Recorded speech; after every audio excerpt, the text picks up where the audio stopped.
Sa ating nakaraang video ay ating tinalakay ang patungkol sa nakatakdang pag-umpisa ng proyekto para sa pagbili ng anti-air warfare frigate para sa Philippine Navy na kung saan sinasabing uumpisahan ngayong taon o hindi kaya sa unang parte ng 2027. Dalawang klaseng warship ang naging matunog ngayon sa sinasabing proyekto at ito na nga ang Chungnam class frigate na pinaka-advance at pinakabagong gawang frigate ng Hyundai ng South Korea at ang FDI frigate ng Naval Group ng bansang France na kung saan na-offer na rin noon sa Philippine Navy ngunit natalo nga lang ng dahil sa lumagpas na ito sa budget.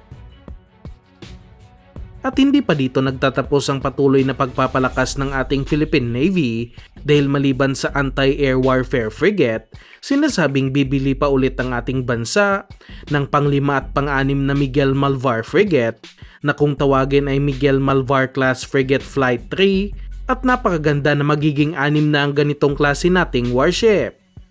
Limitado pa masyado ang ating impormasyon patungkol dito, ngunit inaasahang gagamit na rin ito ng Korean Vertical Launching System o KVLS na sa aking opinyon lamang ay di hamak na mas maganda kumpara sa VL Mica na ginagamit sa ngayon ng ating Miguel Malvar frigates dahil bawat missile tube ng KVLS ay kayang lagyan ng 4 na missiles at marami ang kayang dalhing missiles ng ating magiging bagong warships. Maliban pa dito, sinasabi rin na maaaring malalagyan na rin ito ng LIG Nex 1 Series 2 na isang klase ng sariling gawang close-in weapon system ng South Korea at sa mga hindi nakakaalam kung ano ang close-in weapon system, isa itong pang final defense ng warship kung sakaling makalusot ang kalaban sa mga missiles. Maganda din naman ang Series 2 at maganda din naman ang Aselsan Gokdenez series na kasalukuyang nakakabit sa warships ng Philippine Navy at kahit saan man dito ay magandang opsyon para sa ating bansa.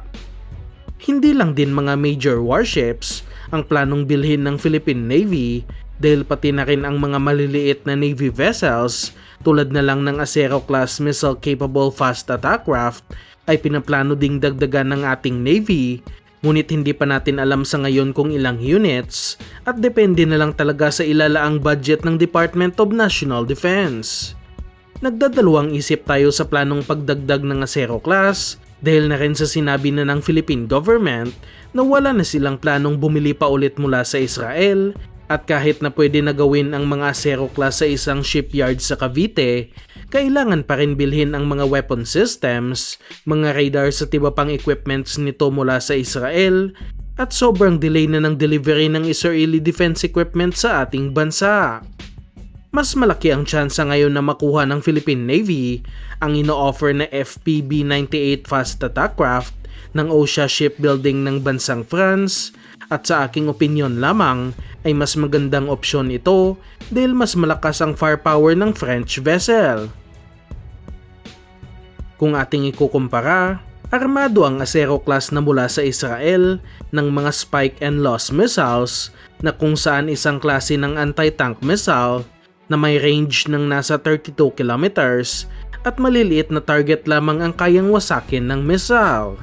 Samantalang ang FPB-98 naman na ino-offer ng France ay armado ng MBDA Marte Mark II anti-ship missile na kung saan dinisenyo talaga upang magpalubog ng warship dahil sa mas malaki ito at mas malaki din ang warhead ng missile. Kaya hindi lang basta-basta pang maliit ang misyon ang ino-offer na ito ng France, kundi panggera na talaga na klase ng fast attack craft at bawat isa nito ay kayang magdala ng 2 Marte anti-ship missiles. Malaki na rin naman ang presensya ng OSHA Shipbuilding dito sa Pilipinas dahil sila ang gumagawa ng BRP Gabriela silang ng Philippine Coast Guard na kung saan pangalawa nilang pinakamalaking vessel at pinakamoderno sa kanilang armada.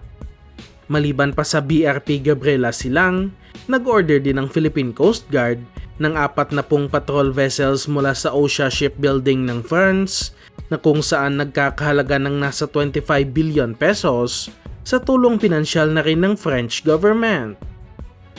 Samantalang sa isa pang balita, tuloy na talaga ang pag-transfer ng mga Abukuma-class destroyer escort sa ating bansa matapos inanunsyo nitong ika-28 ng Mayo sa Tokyo, Japan na minamadali na umano ng Philippine at Japanese government ang pag-transfer ng mga naturang warship sa Philippine Navy. Hinahanda na rin umano ang unang batch ng mga Abukuma-class tulad na lang ng JS Chikuma na kung saan sa ilalim ito sa tinatawag na refurbishment